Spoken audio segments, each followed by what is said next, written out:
Vamos lá para a nossa aula maravilhosa, bacana, né? Nós estamos estudando a matéria de... Qual é a matéria de hoje? Soteriologia. Né? O que significa soteriologia? Né? O jeito bacana de ser solteiro. Né? O jeito bacana de ser solteiro no Senhor. Soteriologia é a doutrina de ser solteiro. É isso? E a ramartiologia é o quê? O que é a ramartiologia? É a doutrina de fazer sushi, certo? Por isso que tem o ramar sushi, né? Derivado da palavra. Brincadeira, vamos lá. Soteriologia. Começaram a aula semana passada, né? Entenderam tudo? Não precisa entender. Não serve de nada. Só serve para debate, só serve para confusão, só serve na verdade para divisão, só serve na verdade para animosidade. Quando você estuda teologia, você precisa saber que existem conceitos diferentes. Então, na soteriologia, que é a doutrina da salvação, nós vamos esbarrar em dois conceitos que são muito fortes, que é o conceito do calvinismo e que é o conceito do arminianismo. Existem esses dois conceitos muito fortes. O fato de você estudá-los não quer dizer então que agora você tem que se posicionar de um lado. Não significa absolutamente nada disso. Eu me identifico mais com o calvinismo, eu me identifico mais com o arminianismo. Não. Você só precisa saber que existem esses dois conceitos, que existem essas duas formas de processarem a salvação, e você não tem que tomar partido. Eu me lembro muito bem que na Assembleia de Deus nós entendíamos muito bem isso. Nós éramos crentes pentecostais, nós criamos no Espírito Santo, batismo no Espírito Santo, nos dons espirituais, e nós não tínhamos essa conversa de que nós éramos uma igreja arminiana. Não tinha. Nunca ouvi falar disso. Só ouvi falar que nós queríamos envolver no agir do Espírito Santo e pronto. Mas nos dias de hoje está muito em voga essa questão do calvinismo e do arminianismo. Por quê? Porque a igreja tem cada vez mais tomado um aspecto totalmente natural. Nós estamos cada vez mais voltando para o aspecto natural. E no aspecto natural, você vai ver que a linha do calvinismo, que é muito mais racional, dá para você então encontrar as respostas. Por que o ser humano rejeita a salvação? Porque o evangelho é pregado e alguns rejeitam, não aceitam. Começa então a você encontrar respostas do natural para uma resposta humana diante do chamado divino. Então, por isso que muitas pessoas vão indo para o lado calvinista, porque a igreja tem se tornado cada vez mais natural. Essa pessoa não foi salva porque Deus não quer que ela seja salva. Essa pessoa foi salva porque Deus deseja que ela seja salva. Essa pessoa nasceu para ser salva, essa nasceu na verdade para ser condenada, e assim por diante. E aí nós começamos a entrar também por aquela parte da evangelização. Não precisa evangelizar, não precisa pregar, porque Deus já tem as pessoas que serão salvas. Deus já tem os seus eleitos, aí os eleitos são a igreja, os crentes. Por isso que os tradicionais, os reformados, só pregam para as pessoas que já são crentes, porque eles já sabem que esse povo é um povo já salvo, e agora para eles serem mais salvos ainda, só precisam ir para a igreja deles, que é de doutrina reformada calvinista.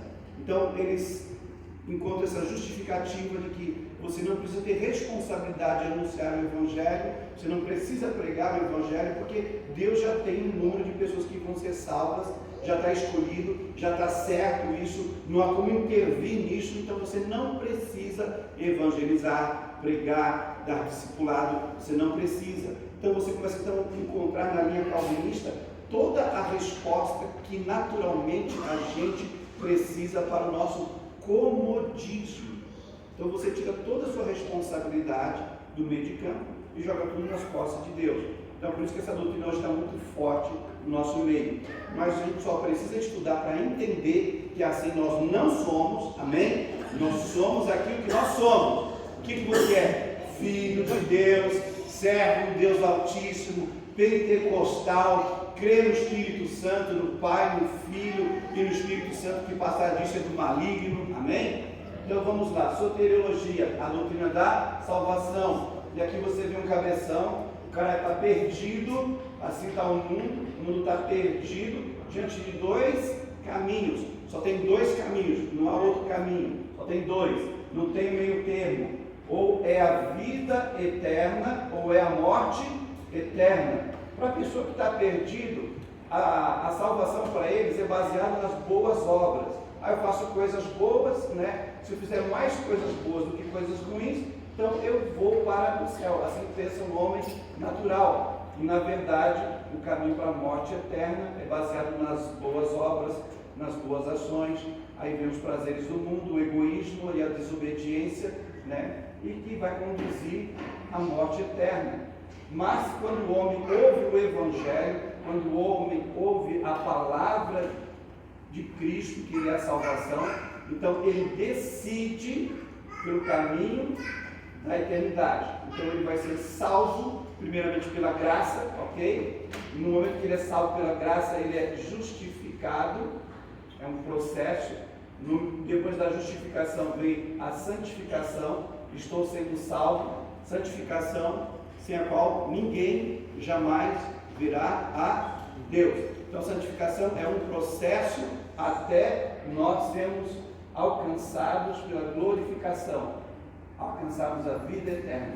Glorificação, serei salvo. Nós estamos em processo, amém? Então, por isso que de vez em quando algumas coisas dão errado. Abra a palavra de Deus em Lucas, capítulo 13, versículo 22 ao 30. Vamos ler Lucas, capítulo 13, versículo 22 ao 30, que fala que a porta, ela é estreita.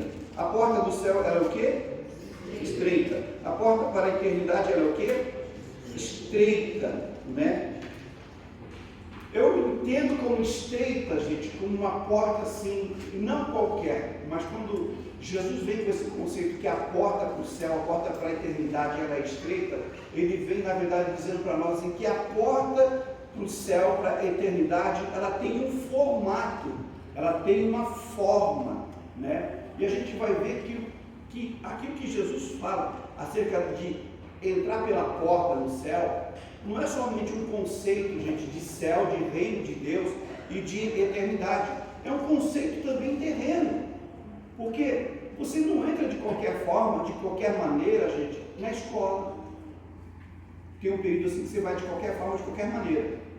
Mas é quando você chega na cor, tem uma bendita prova que ninguém te contou e falou. Que ali ia...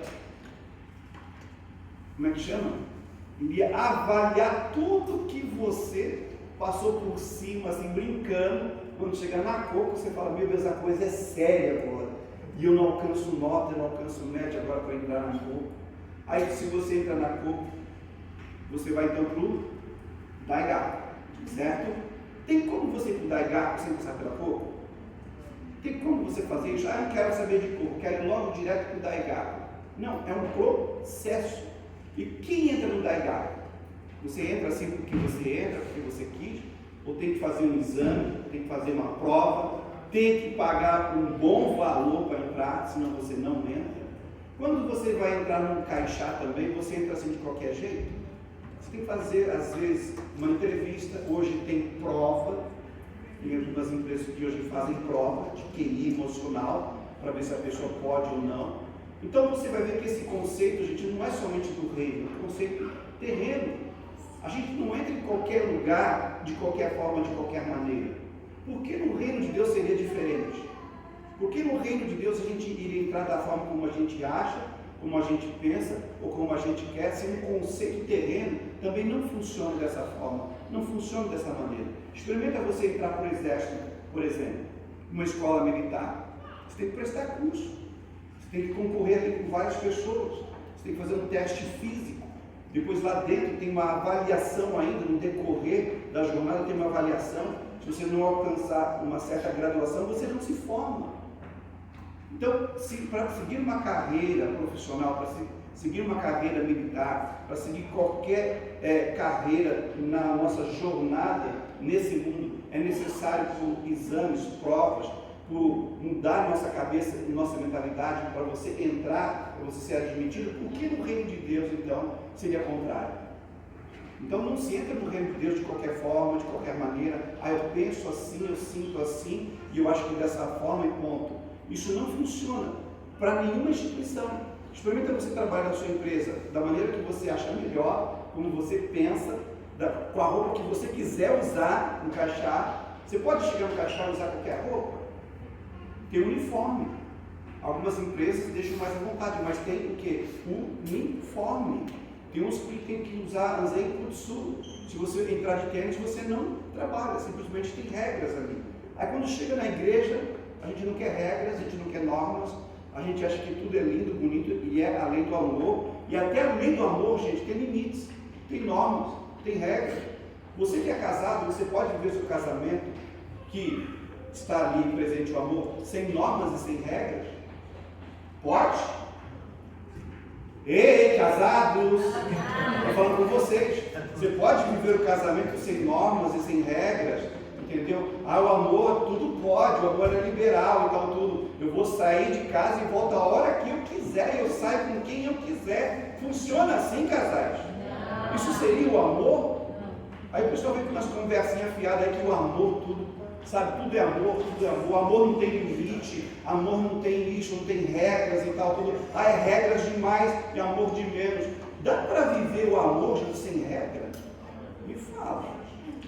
Tem algumas regras, gente, dentro dos relacionamentos. Se quebrar, gente, dá discussão, sai pancadaria e até divórcio.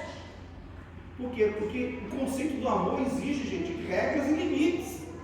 E o nosso Deus, que é um Deus de amor, também, mesma coisa, regras e limites. E nós vamos ver isso. Amém? Vamos lá. A porta, então, do reino, ela é o quê? Estreita. E percorria as cidades e as aldeias. Quem percorria as cidades e as aldeias?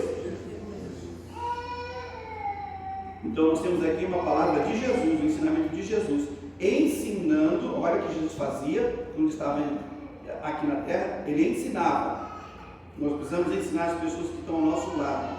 E caminhando para Jerusalém. Quem está caminhando para Jerusalém aqui, diga amém. Amém. Nós temos que ser imitadores de Jesus, nós temos que ensinar as pessoas a caminharem com Jesus. E não brigar com as pessoas na fábrica. Meu Deus! Eu fico vendo uns irmãos assim, gente, que eles vão para a fábrica, gente, para brigar, discutir com os companheiros de trabalho, com o chefe e tal, tudo, e ninguém prega o evangelho, todo mundo fica lá aborrecido. Essa pessoa corre demais, o outro é lerdo demais, o outro solta fúria demais, o outro fala demais, o outro não fala, e assim por diante. Gente, nosso campo missionário, pelo amor de Deus. Aí o crente sai na pancada lá com o tailandês, aí o crente sai na pancada lá com o outro lá que é brasileiro, já não tem muito brasileiro aqui no Japão. Aí, pelo amor de Deus, gente, aí vai pregar o evangelho como desse jeito? Pastor, eu sou estressado. Meu Deus, você não deveria se converter do seu estresse. Aí lá vem o crente estressado. O crente vai ter crédito? Não tem. Nós precisamos entender, gente, que nós precisamos ensinar o evangelho pelo nosso testemunho, caminhando para Jerusalém, não para o inferno, amém? E disse-lhe, uma pessoa chegou e disse para o Senhor Jesus: Senhor, são poucos os que se salvam, né? Parece que são poucos, né? Por que será? E vamos ver a resposta de Jesus.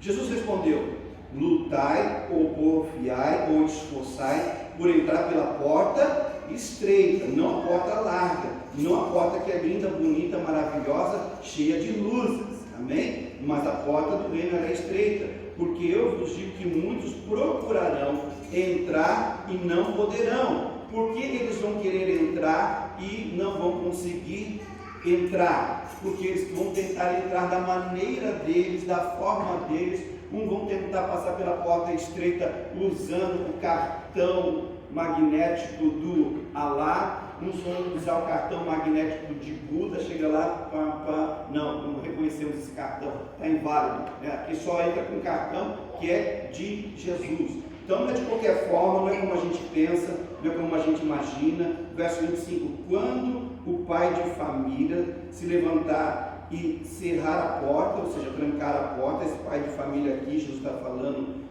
do Deus Pai Todo-Poderoso, e começar a estar de fora e a bater a porta vai ser fechada, dizendo, Senhor, abre-nos, e respondendo ele, vos disser, não sei de onde vos sois. Então começareis a dizer, temos comido e bebido na tua presença, pensando eles, que estão na presença de Deus. E tu tens ensinado nas nossas ruas. A igreja está espalhada por todo quanto é canto, ensinando a palavra de Deus. E ele vos responderá, digo-vos que não sei de onde sois, apartai-vos de mim, todos vós que praticais o quê? Iniquidade, né? Então, esse tempo chamado graça vai se encerrar, a porta vai se fechar, e as pessoas procurarão entrar para o reino de Deus, procurarão a salvação, e o tempo da salvação, o tempo da graça vai ter se encerrado, acabou, né? Fechou-se o tempo. Né? E Deus, Ele sabe quando vai fazer isso, e eu vejo que isso vai ser em breve. E aqui eles dizem que comiam na presença de Deus, né? E que eles haviam ouvido os ensinamentos do Senhor pelas ruas. Só que eles dizem ter estado na presença, e Deus vai dizer assim, não conheço vocês.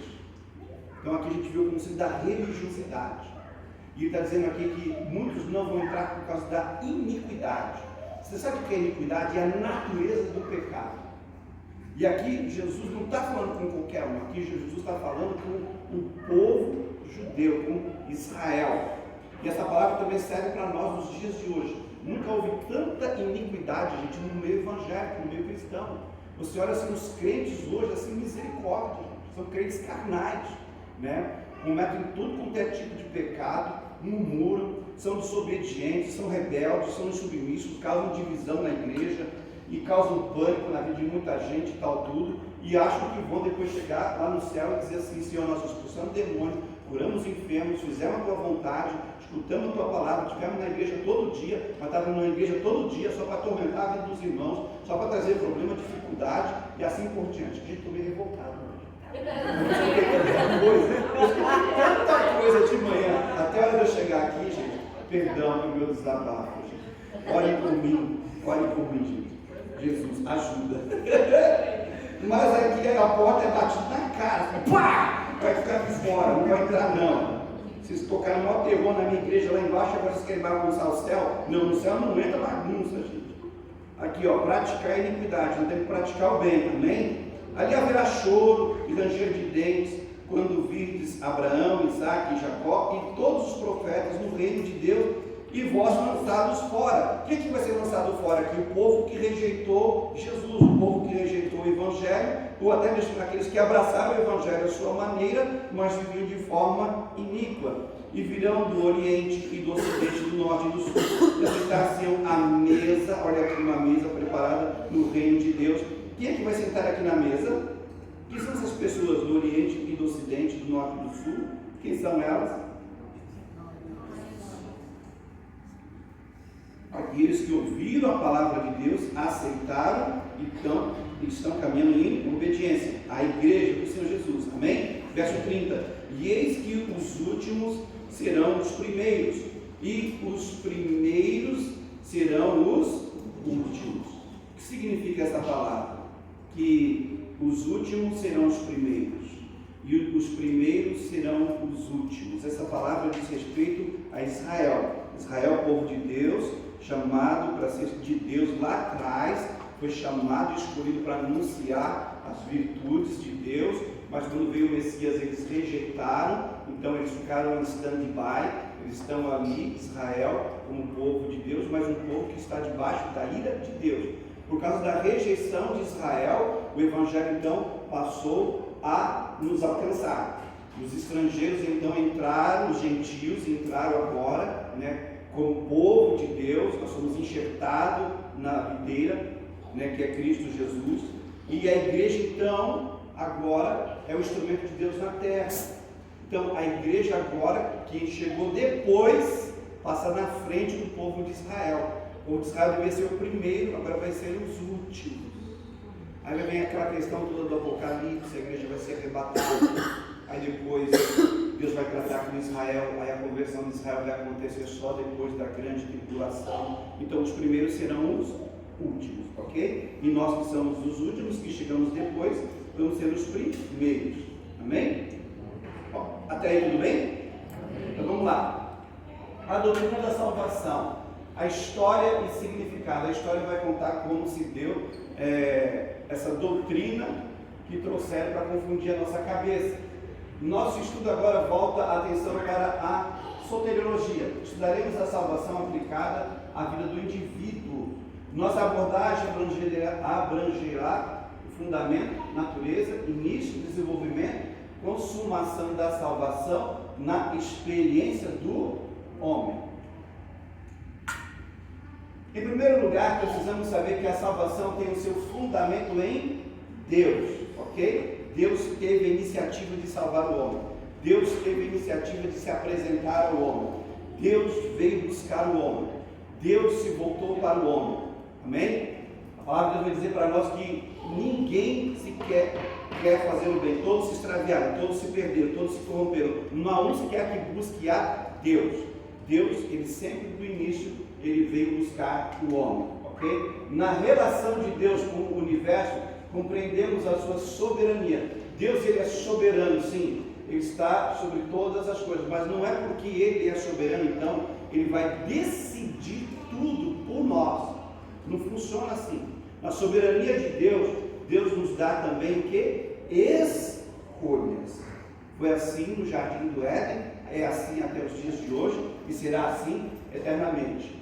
Podemos também encará-la em relação com o homem. A soberania de Deus relativamente à salvação do homem significa que é Deus quem toma a iniciativa da realização da obra. Ele toma a iniciativa, esperando de nós o quê? Uma resposta de fé.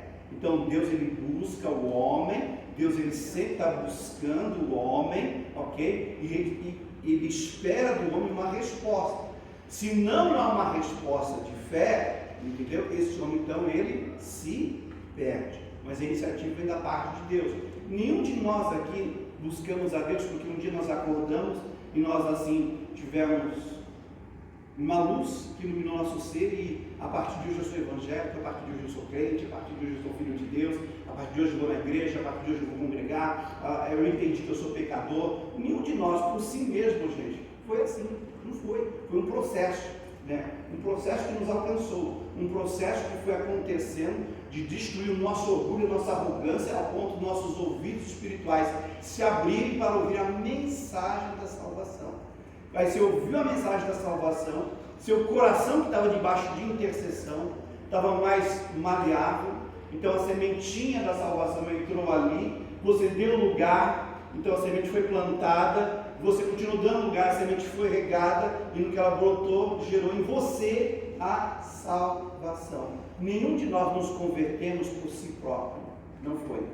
Foi uma iniciativa da parte de Deus em nossa direção. E você pode perceber isso, não sei você, não sei.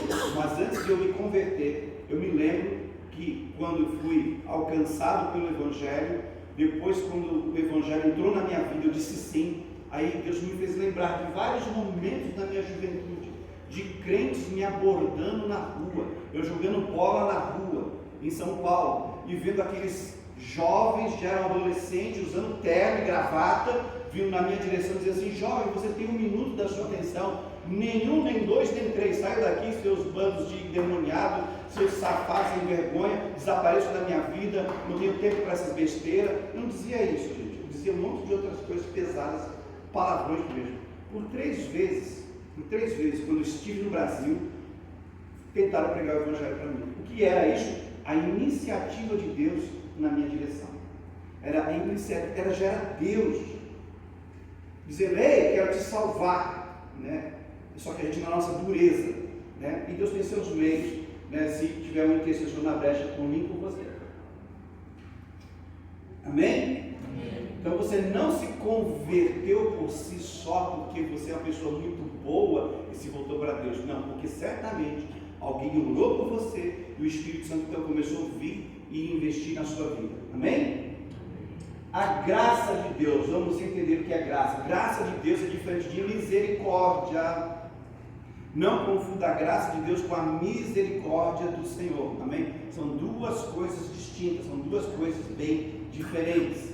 A graça de Deus, a aliança na qual Deus fez provisão para a salvação dos pecadores, é chamada aliança da graça, ou tempo da graça. Como se descreve o mediador da aliança como cheio de graça, de modo que da sua plenitude podemos receber graça sobre graça. João 1, versículo 16, verso 17. Assim também o Espírito Santo é chamado o quê? Espírito da graça, visto que ele toma a graça de Cristo e nos concede. Amém? Onde abundou o pecado, o que aconteceu? Superabundou o quê?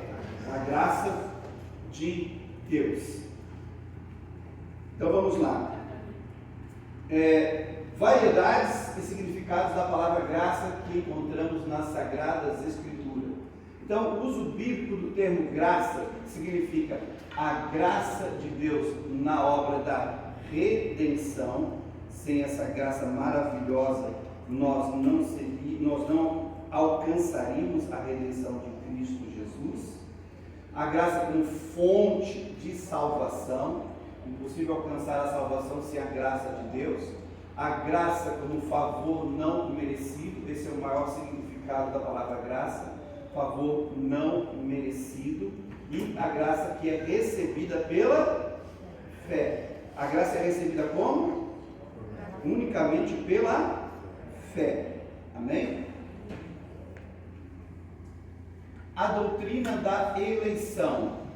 Vamos devagar, vamos com calma, para a gente entender algumas coisas aqui. Amém? Outro elemento fundamental na salvação é a eleição divina. Diga comigo, eleição. Eleição. O homem é incapaz de operar a sua própria salvação, embora ele tenha de participar pessoalmente, ou seja, ele precisa aceitar ou rejeitar, movido por Deus. Deus se dirige a ele, Deus se dirige à humanidade. É reagindo favoravelmente à ação redentora de Deus. Portanto, antes que o pecador possa responder ao chamado para a salvação, Deus já tomou a iniciativa de salvá-lo.